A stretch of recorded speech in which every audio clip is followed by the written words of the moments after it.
جس نے تعویذ لٹکایا اس نے شرک کیا۔ عقبہ بن عامر جہنی رضی اللہ عنہ سے مروی ہے کہ رسول اللہ صلی اللہ علیہ وسلم کے پاس 10 لوگوں کا ایک قافلہ آیا۔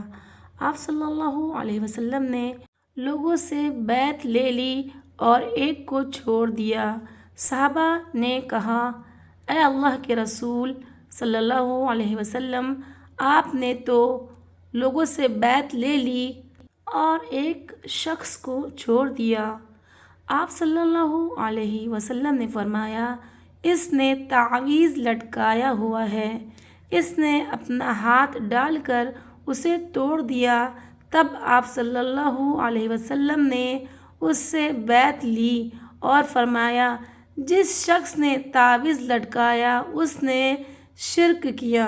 یہ حدیث نمبر ہے 2961 اور یہ ہے السلسلۃ الصحیحہ سے، لہٰذا اس فعل سے بچیں اور دوسروں کو بھی اس سے منع کریں۔